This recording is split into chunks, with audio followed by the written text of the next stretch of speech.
All right, Shalom. First and foremost, I give all praises to Yahweh, Ba'ashem, Yahushai, Ba'ashem Kakadash. Double honors to those with Apostle William Mills, Thomas Truth and Rule Well.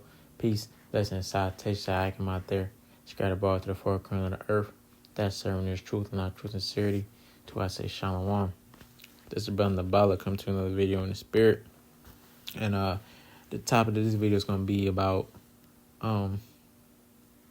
trimming your way to seek love, and what sparked this video topic was, you've seen the video, if you been watching, just staying, in the news of what's going on in Israel, you've seen that video of that Sakari member sitting down with vocab, okay, and basically having a discussion or a debate or whatever it is you want to call it, and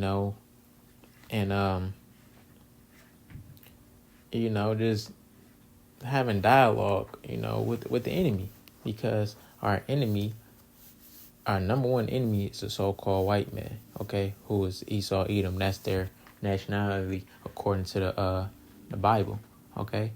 So you're sitting down, having some type of dialogue, and then I guess it came out that you was trying to give this man a hug or whatever, and you was mad he rejected the hug, okay, and then they like to say to a certain extent that they understand that E are going to be serving us in the kingdom, but they also in that vibration of spirit of trying to give E or vocab hope. Okay, and there's no hope for him. Okay, he's a heathen, man. And if you're not of the nation of Israel, then there's no hope. There's nothing you can do about it. Okay, that's the lot that the Lord has put you in, and you just have to bear that. Okay, whether you want to or not, it don't matter. Okay, it's up to the Lord. So these other Israelite camps, man, you see, they want to have fellowship, with vocab and all that other stuff. For what reason? We don't know why. But ultimately, they just trimming their way to sweet love. They're trying to basically be innocent on this side. But that's not what the scriptures say. Okay? If you're a true man of Yahweh Shem Yahushai, we're going to be persecuted. That's what comes with this thing. Persecution. We're going to be blamed. Okay? We're going to be blamed for Yahweh Shem Yahushua's sake, for his name's sake. We're going to be blamed. We're going to be blamed because we're teaching. Because what we're teaching is opposite of what this world teaching is, opposite of definitely what vocab is teaching. So they're gonna treat us as extreme terrorists. Okay? You can see that going on right now. They're trying to pass these laws, to come against us from being able to be out there to teach. They're what they do on YouTube. They be taking down brothers' videos. They strike your page because of something that you said. Making a man an offender for a word. We see where these things are leading to. But you got these men in these other camps who don't want to partake in that. But the scriptures say no servant is greater than his master. So if Yahushua went through his persecution, then we have to go through the same thing. The scriptures say arm ourselves with the same mindset. I believe that's 1 Peter. Let me grab that real quick.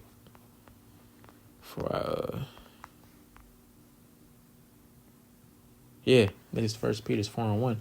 It says, "For as much then as the Mashiach has suffered for us in the flesh, arm yourself likewise with the same mind. For he that has suffered in the flesh has ceased from sin." Yeah. See, we have to arm ourselves with the same mindset as Yahushua. Okay, that's suffering, and that's the main thing. Jake don't want to suffer. Okay, Jake want to have them an alibi. That's what Jake want to do. When shit really get real, Jake want to be like, "Oh no, I didn't say that," or I didn't mean that," or "That's not what my stance was." That's what Jake want to have, and it ultimately comes back down to this scripture. This is Jeremiah 2:33. It says, "Why trimmest thou thy way to seek love? Therefore hast thou also taught the wicked ones thy ways. Yeah. Why are you doing that? Just everything I've said, because they don't want to suffer, you know. They don't want to go through the hardship that we're going to have to go through and that we're going to have to endure. They don't want to do that. Okay? And then you're sitting down and having some dialogue with the heathen. Let me grab this real quick. Okay, what does Yahweh Shai say? This is Matthew 7:6. It says, "Give not that which is holy unto the dogs, neither cast your pearls before swine, lest they trample thee under their feet and turn again and rend you." Yeah. So then, when you go over here,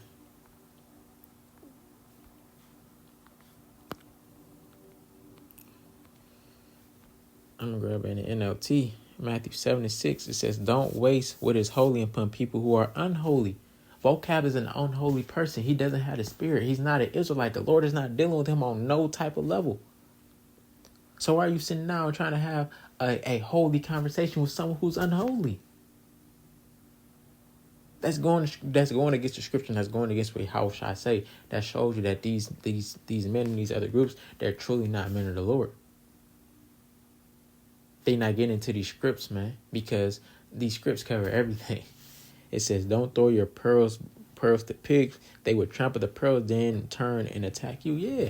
So you sitting down thinking that you having this conversation with vocab gonna go good in your favor. He's just collecting information. You give him everything he needs so he can try to have another combat point later down the road.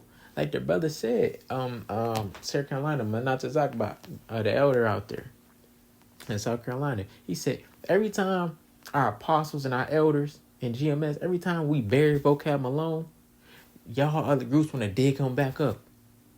That's what he said. And that's true.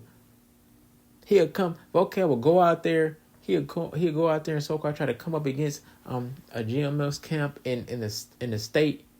Brothers will give him the work, and that's he's in the wind. Ain't heard from him. But then he'll go to you other Israelite camps, and what do y'all do? Y'all give him the time of day. And now all he's doing is gathering information. So what? He can try to have another combat point. Or just to try to continue to gather as much information he can to try to so he can persecute us, man. I forgot who said it, but a brother said, man, when all hell breaks loose and the brothers that have to go up in front of the courts or whatever high hell is gonna be set up, when I think about the persecution and having to go in front of the judge and stuff like that, I think about that scene from the last Batman movie, The Dark Knight Rises, when basically all hell happened in Gotham, and basically they set up their own judicial system, and who was sitting up there in the judge seat was Dr. Crane from the first Batman, the lunatic, the crazy one. That's the one who they had executing judgment. That's what I think about. Because I want brother said Vocab's going to be the one up there who's going to be, I don't know what they say, in the seat, but going to be up there, basically passing accusations against us. I think about that scene. And it seems rightfully so, because Vocab is just a puppet.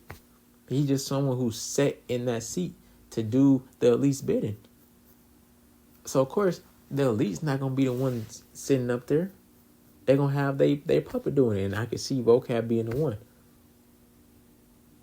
doing it. So, yeah, you give him everything he needs. So when he sit up there, all the receipts, they're gathering all the information, all the receipts. They have everything. They're going to pull up, hey, didn't you say this on such and such this time in this video at this time? Like, that's what Vocab's doing. He's a serpent. He's a snake. Roam around secretly made devour. That's why scriptures say be circumspect. Be wise. You these other men in this camp are not using wisdom. So I'm gonna get back into scriptures. This is 2 Corinthians 6:14. It says, "Be ye not unequally yoked together with unbelievers. For what fellowship have righteousness with unrighteousness, and with communion have light with darkness?" Yeah. Don't be unequally yoked together with unbelievers. we don't believe in the same thing, so there's nothing for us to talk about. There's nothing. There's no debate to be had. There's no conversation to be had. There's nothing to be had. We don't believe in the same thing. Vocab believes in Christianity. We believe in Yahweh Bashem Yahushai. So let him do that and let us do that. That's the type of mindset you're supposed to have in this truth. If you call yourself a so-called Israelite, that's the type of mindset you're supposed to have. If they don't come from the 12 tribes of Israel, they're not a Negro, Latino, or Native American, then we have nothing to talk about. Even with our own people, if our own people are not trying to get it, we ain't about to go back and forth with them. So how much more a heathen?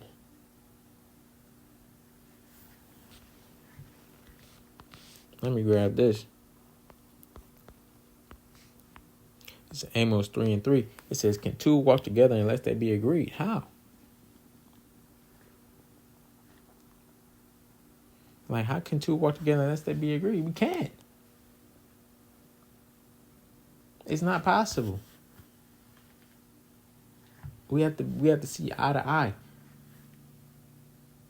Our beliefs don't go hand in hand with the vocab's beliefs. So there's nothing to talk about. So for you, Jake, that want to join hand in hand and want to be cool with vocab or want to have conversations or whatever, you're going to partake in the same judgment that he has coming to him. Because the scriptures say, Proverbs 16:5, it says, "Everyone that is proud in heart is an abomination to the Lord." Vocab is very proud.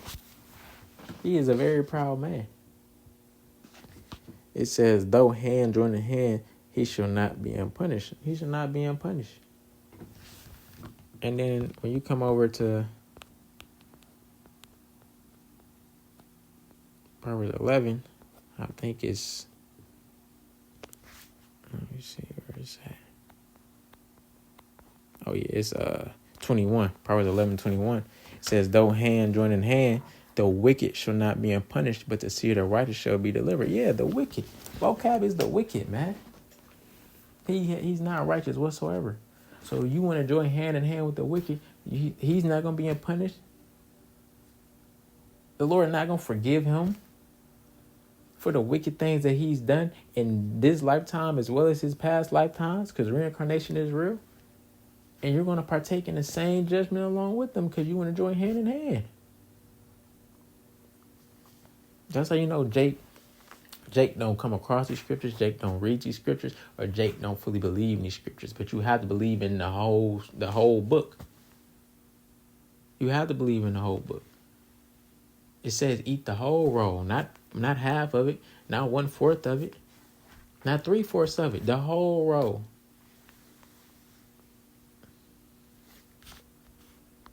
Let me grab this. This is Sirach 12:10. It says, "Never trust thy enemy, for like his iron rusted, so is his wickedness. Though he humble himself and go crouching, yet take good heed and beware of him. And thou shalt be unto him as if thou hast wiped away a looking glass, and thou shalt know that his rust have not been altogether wiped away." Yeah. So the scriptures say never trust thy enemy, man. You never trust this man. How you know who our enemies is? You go to Psalms 83. I'm gonna grab that. But you never trust them. I mean, you don't sit down with him to have no conversation. None of that. He does not have our best interest in heart. Like the scriptures say, his words be smoother than butter, but war is in his heart. He'd go there and be like, "Hey, brother," he'll try to talk to you cool, but he is trying to find ways to continue to come up against us, man. The Israelites. He don't care about us. He wants to debunk everything that we're saying. So why would you sit down and try to have a conversation with this man? You're not going to convert him to being a believer. So what's the point? We came here, we're set up to preach the word. We're not set up here to debate it. Our apostles don't be having debates. They preach. They just preach the word. If somebody come up to them, depending on how the spirit is, the brothers, they'll deal with them. But if they see that this someone's spirit ain't right, we're not gonna deal with them, because we're not here to argue. The foundations, it's already been laid. From High Priest Abba Bivens all the way on down, the foundation's already been laid. There's nothing else that needs to be. No new thing needs to be found out. The foundation's already been laid. We're just following their footsteps and just redoing it. The same thing, just doing what they doing. Following the foundation, following the blueprint that they set out. There's no new things there's no new way to try to go about it.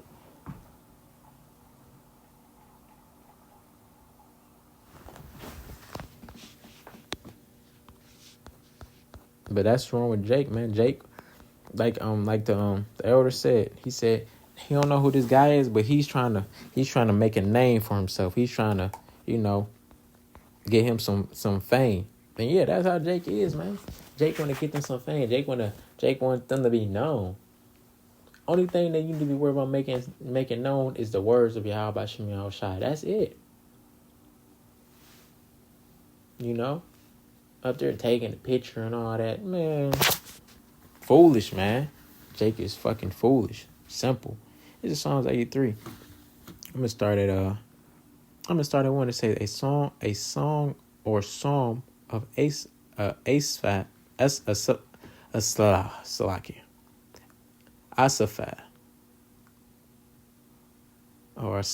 Salaki, if I said it wrong. It says, "Keep not thou silence, O Yahweh, hold not thy peace, be not still, O Yahweh. For long thine enemies make a tumult. They that hate thee have lifted up the head." It says, "They have taken crafty counsel against thy people and consulted against thy hidden ones." Who are the hidden ones? The hidden ones are the Israelites. Because what? We've been scattered. We've been scattered throughout the four corners of the earth. So you don't know exactly who we are.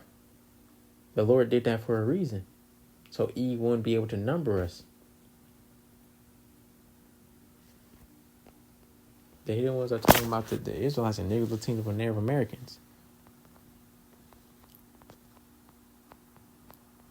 It says, "They have said, come and let us cut them off from being a nation, that the name of Israel may be no more in remembrance." It says, "For they have consulted together with one consent, and they are confederate against thee. The tabernacles of Edom and the Ishmaelites of Moab and of Hagarenes." And then you continue to read. It gives you all, to give you the rest of the nations that have consulted against us. But the first name you see there is Edom.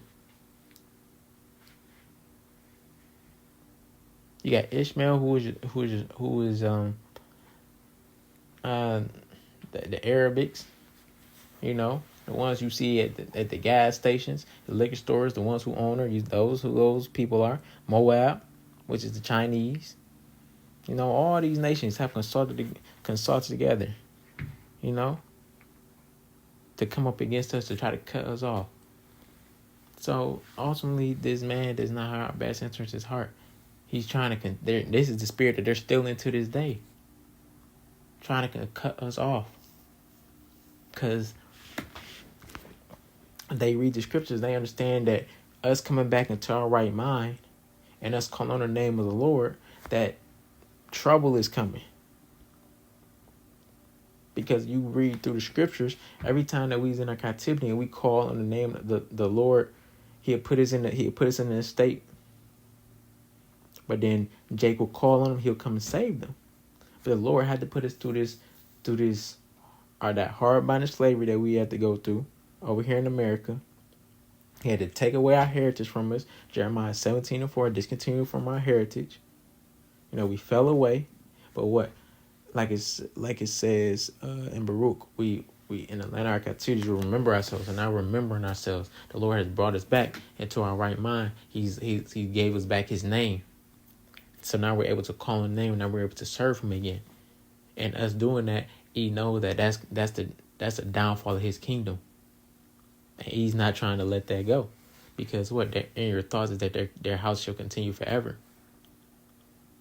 But in Revelation 12:12, they know they have but a short time. They know that their kingdom is on the downfall. They know their kingdom is coming to an end. But they're going to try to hold on as fast as they can. And they also think that they're going to be able to fight against Yahweh Shem Yahushua. And they also think they're going to be able to win. But like the scriptures say, they're going to prevail not. So ultimately, man, that's not wise what that brother's doing. We don't need to be having no conversations with vocab or no Christians that come up, we need the Apostle Harden gave us the decree. If vocab roll up on us, call the police, man. We ain't got nothing to talk about no more. And like one of our brothers said here, I think it was last week at camp, it was some, they didn't have him on camera. It was some person who brothers looked at the spirit and said he was part of that alphabet community. But brother said, we not taking no more questions, man. It's time off for all that. We not taking questions. And that's just the spirit that the brother had on him at that day. Because he could see that the spirit in him was not right. Completely not right. But that's the spirit that brother's in. We not taking no more questions, man. If the spirit is on us to deal, we'll deal. But other than that, we not coming up here debating. We not having no back and forth, man. We come out here to preach the word, and that's it. If you're not trying to hear it, keep it moving. So that's pretty much it. When this video is edifying, I'm gonna close out by giving our praise to Yahweh, B'Shem Yahushai, B'Shem Kakadash, Shalom.